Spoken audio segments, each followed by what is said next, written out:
Welcome back to the podcast. This is your host, Teresa Davis. As we start the new year, I want to make you aware of how to take better care of your mind, body, and soul. We spend a lot of time discussing how to manage your mindset and nourish the brokenness of your heart and soul. But today, I want to teach you how to focus on your body. Because listen, friend, grief is an all-encompassing lifestyle. We just keep going and doing, often ignoring how our physical bodies are managing the grief inside of us. Because we're so overwhelmed with managing grief, we tend to neglect our physical bodies. So I want to bring some awareness to the forefront of your mind to help you recognize the effect that grief is having on your body. So you won't be like me and wake up several years later and wonder who the person is looking at you in the mirror. This is a packed episode, friend, full of great information that you need to know and understand if you want to face the new year in a healthy way. This would be one that you might listen to several times. Take notes, make it personal to you. And if you need help making it personal, book a session with me. Go to thegriefmentor.com to the coaching page and book a session. That's what I'm very good at, friend. That's my expertise, helping you manage your grief and applying the tools that I teach you to your personal grief journey. Stick with me if you want to learn the 5 signs of repressed grief. You might be surprised, friend, and the physical symptoms that manifest as we discuss the silent grief of child loss. If you're grieving the death of your child and you want the steps that lead to believing with confidence that life is still worth living, then you're in the right place. Hello, I'm Teresa, a grief mentor. That's been where you are. And I teach grieving moms like you how to navigate life after child loss.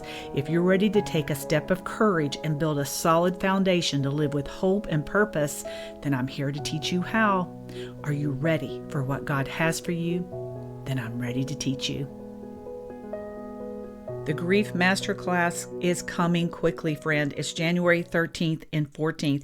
If you have not registered yet, make sure that you register through the email that I sent you this morning or in the notes, the show notes of the show today.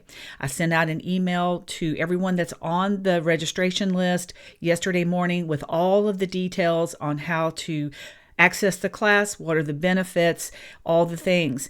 Later in the podcast, I'm going to give you more of a detailed description on what you can expect in that class over those 2 days. If you're not able to access any of those links, make sure you reach out to me at teresa@thegriefmentor.com. Several of you have, and that's perfectly okay. I will be happy to send you that link to be able to register for that class. I encourage you to do this, friend. Even if you cannot attend live, you will receive the replay. I promise you that the information that you're going to learn in this masterclass will make a difference in your life. It's not only going to be full of my words, friends, but full of His words. And that is going to be what leads you to the spring of living water. If you have not registered, do so right now. Pause the podcast and go register for the class and then come back and listen to the rest of it.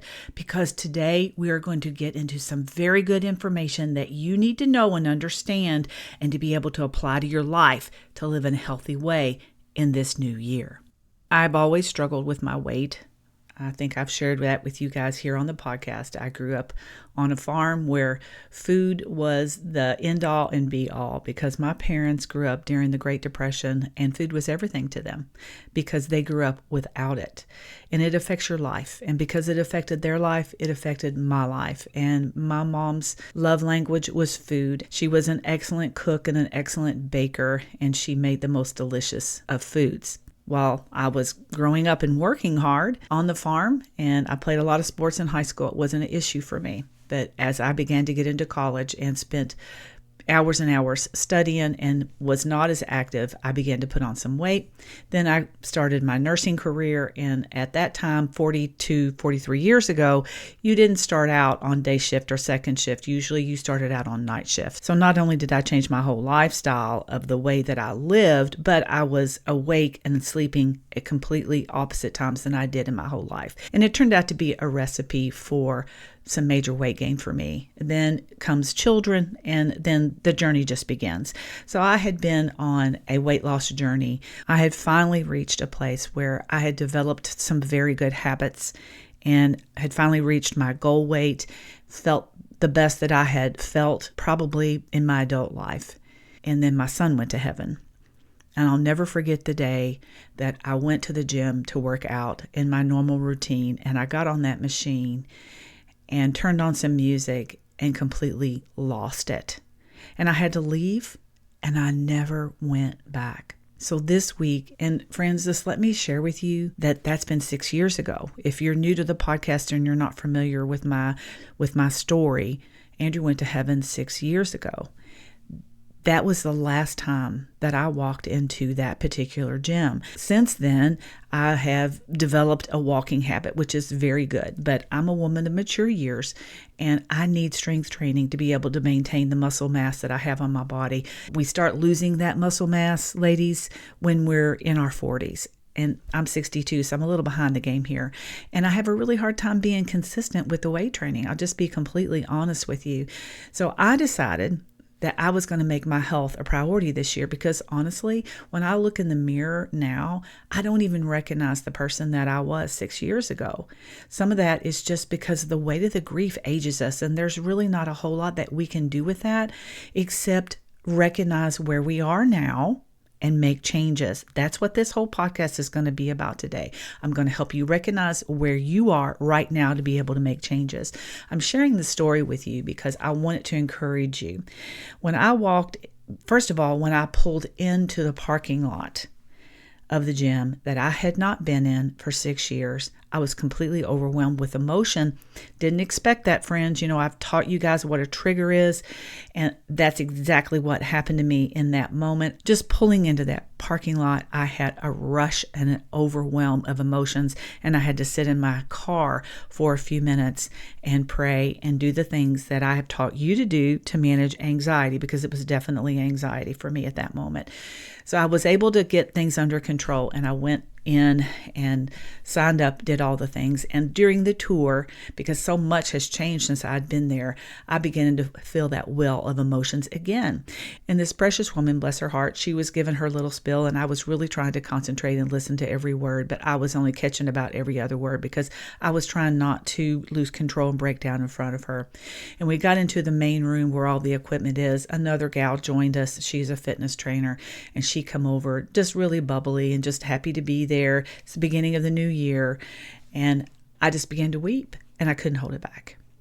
And so there I am, totally exposed in that vulnerable situation, surrounded by all these people on these machines that are looking at me, standing there with those two women with tears streaming down my face. And at that point, there was absolutely nothing I could do about it, because all I could do was remember the day that I came in those doors, got on that machine, and completely lost control. That was the memory that I was trying to manage at that moment.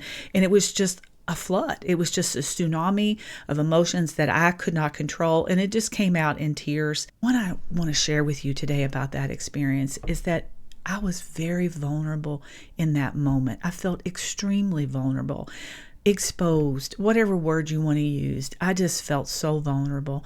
And here these two strangers who'd never met me before had the opportunity to try to encourage me and console me in that moment.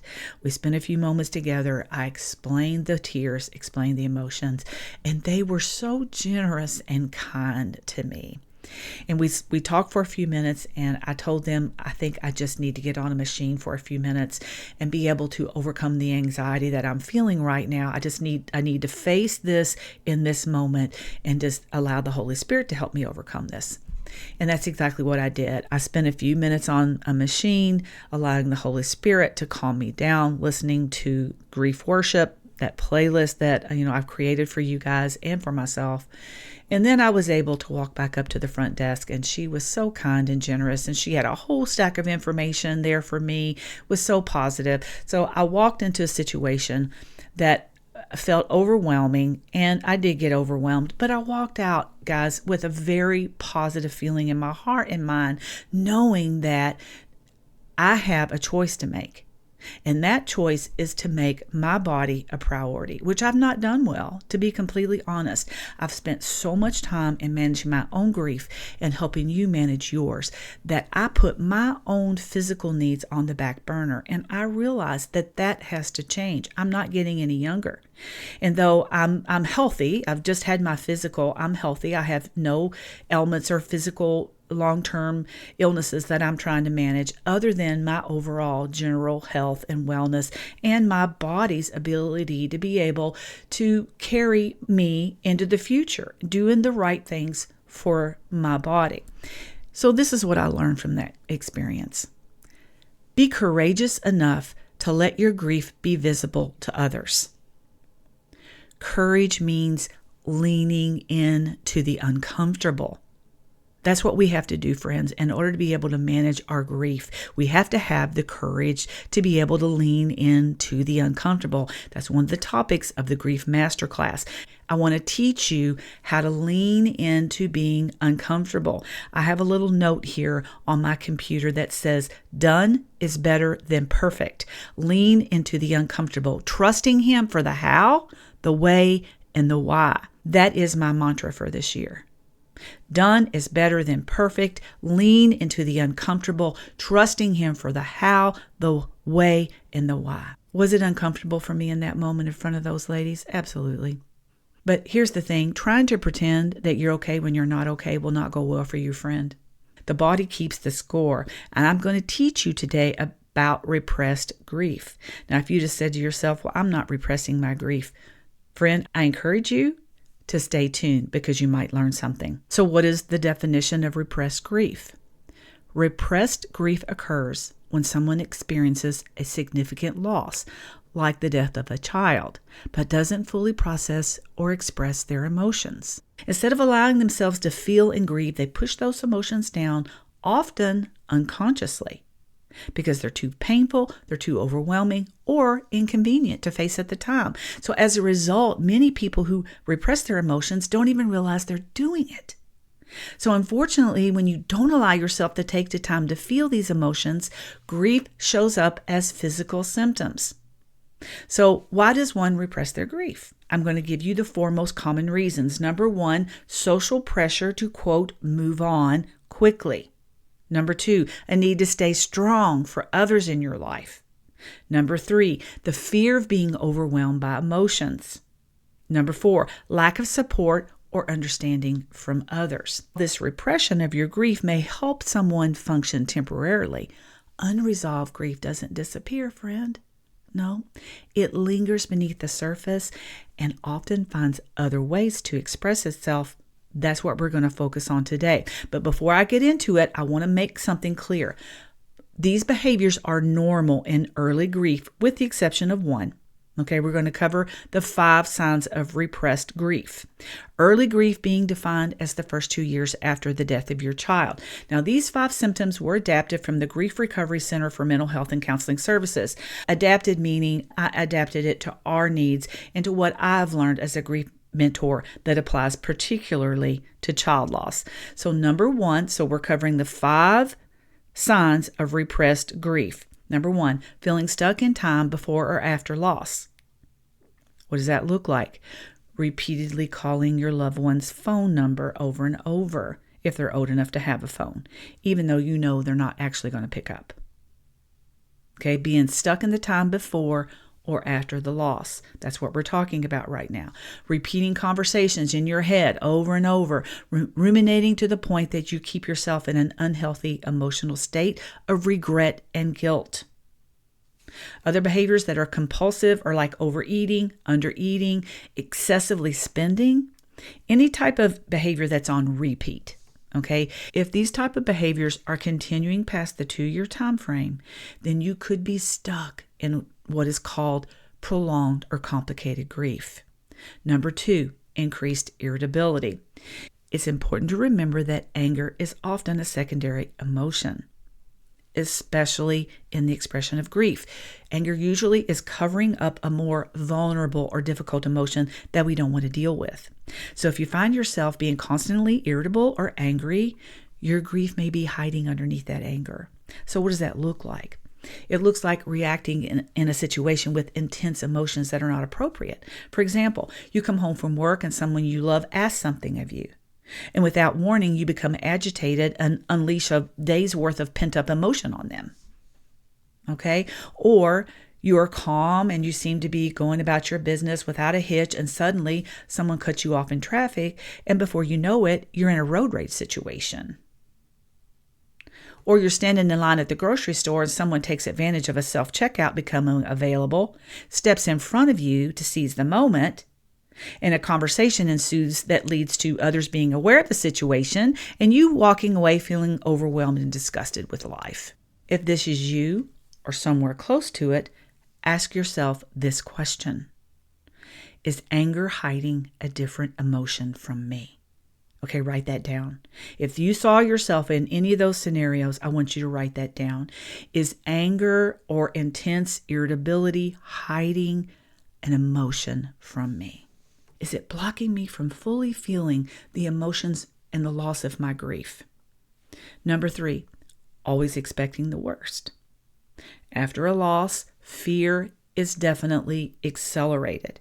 When you've already lost someone you love, especially in child loss, because the majority of death in children is from accidents, it can easily lead to thinking that everyone you love is in danger. But living in a state of fear that keeps you in a state of what's called hypervigilance means that you have not worked through what you have experienced in the loss of your child. Hypervigilance is a chronic state of heightened awareness and alertness, and often it can be obsessive about potential threats for those that you love or even yourself. It can also be a defense mechanism, keeping you safe and the ones you love away from a vulnerable situation. However, it becomes disruptive and pathological when it prevents you from living in a reasonable state of harmony. This is evidenced by anxiety, and it actually can be manifested as a form of PTSD. Now, number 4, adapting self-harming behaviors. Behaviors like drinking in excess, substance abuse, engaging in risky social or sexual behaviors without thinking about your safety. That's what it means by adopting self-harming behaviors. It's another way for you to avoid your grief rather than deal with it. If your mind or body feels numb, then you don't have to face the hard feelings that come along with your grief. However, it leaves those feelings for you to deal with later, as soon as the effects of your choice of numbing wear off. Then you start craving it again. This is a road, friend, that you must avoid. It becomes a coping mechanism that you start to depend upon. On top of the grief that you and your family are trying to manage, you're adding the additional stress to the family unit to bring harm to yourself that is not easily undone. We cover these 5 behaviors in the grief roadmap in the very first module on boundaries, because in order to be able to build a foundation to support your grief in a healthy manner that leads to living life with confidence and purpose, you must establish good boundaries for yourself and others that you're doing life with. I give you the tools you need and teach you how to create that foundation that support your goals. The Grief Roadmap is open right now for enrollment. Visit my website for more information. Go to thegriefmentor.com and click on the course page. And number 5, the last one, is grief avoidance. Instead of embracing grief, you avoid it. Someone in this scenario just keeps moving. They just keep doing the next thing and the next thing and the next thing to avoid feeling anything. Avoidance of this type indefinitely extends the grieving process and leads down that road of prolonged or complicated grief. Now, I want to take a few minutes and focus on how grief can manifest as physical symptoms. I really want you to pay attention to these physical symptoms. Like I said, you may want to go back and listen to this episode more than once. So let me just recap those 5 signs of repressed grief. Number 1, feeling stuck in time before or after the loss. Number 2, increased irritability. Number 3, always expecting the worst. Number 4, adopting self-harming behaviors. And number 5, grief avoidance. Now, I want to take a few minutes and focus on how grief can manifest as physical symptoms. As I go through this list, you probably are going to recognize several of them that have been a part of your life. I definitely recognize the ones that have been a part of my life. So it's not necessarily only seen in repressed grief. You may see this in your early stages of grief, but as the repression of your grief moves on, these symptoms do not go away. In fact, they'll intensify. But I want to point out that these symptoms are not a sign of weakness. No, friend. They're just a sign of unresolved pain in your body. So let's go down through here and let's see if any of these apply to you. Upset stomach, that can lead to nausea and vomiting. Digestive issues, IBS type symptoms. IBS stands for irritable bowel syndrome, which means you oscillate between diarrhea and constipation. You can experience changes in appetite, not eating enough to support your body's nutritional needs, or overeating in an attempt to comfort yourself with food. Clenched jaw or teeth grinding. It's important to point out that this is a symptom that is present as a side effect of many of the antidepressants, especially the serotonin, the SSRIs. So if you're experiencing some clenched jaw or teeth grinding, it could be as a result of some medication that you're on. Restlessness and inability to be still for any length of time. Lowered immunity to disease, resulting in frequent illness. Have you noticed that? Pay attention to your body and the symptoms that you're having. Difficulty sleeping, such as insomnia, anxiety, or panic attacks. Oversensitivity to noise. Feeling tired or weak on a daily basis. Lack of energy or motivation to accomplish the simplest of tasks. General malaise, which means just not feeling well. Experiencing aches and pains without necessarily a root cause. Emotional numbness, a marked reduction or absence of emotion. Avoiding reminders that your child is no longer physically here. Having difficulty re-engaging with friends. Re-engaging with your life. Pursuing your interest or making plans for your future. As I said before, these symptoms are not a sign of weakness, but a sign of unresolved pain in the body. So what do you do about it? The first step in creating a path of healing in your body is being able to recognize what your physical manifestations of grief are and the underlying cause. That's the first step, awareness. Did you see yourself in any of the 5 signs of repressed grief? Did you see yourself in any of the physical symptoms of repressed grief? I have a question for you today. What will you decide to do with the information you learned? Listen, I can pour my heart out to you twice a week on this podcast, but I cannot take the steps that you need to take for you. The choice is up to you. So what are your choices? Number 1, attend the Grief Masterclass I'm offering for free, January 13th and 14th. If you can't attend live, register anyway to receive the replay. I'll be teaching you how to, number 1, have courage to face tomorrow when yesterday was better. Number 2, I'm going to teach you how to build a foundation that will support you in your grief journey. Number 3, how to develop the confidence you need to learn to live again. What's your second choice? You can register to spend an additional 45 minutes with me after the masterclass, learning how to apply what you learned during the masterclass to your own personal grief journey. Number 3, join the January 2025 Grief Roadmap class starting January 23rd. Enrollment is open on my website. For more information, click the course page. Number 4, book a one-on-one 60-minute call with me to explore what is keeping you stuck so that we can develop a plan for you in your personal grief journey. How's that for options? I've got you, friend. I'm here to help you manage these hard days after the death of your child. A great first step is to attend that masterclass. Register today at the email I sent you or in the show notes. And I'm going to leave you today with some hope that is found in the Word of God. He is before all things, and in Him all things hold together. Colossians 1:17.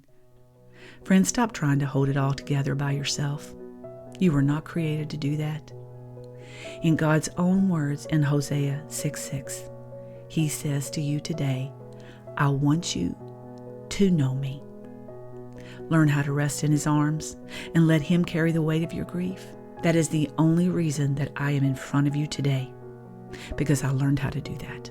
And I want so much to teach you how to do the same. Take a deep breath with me right now.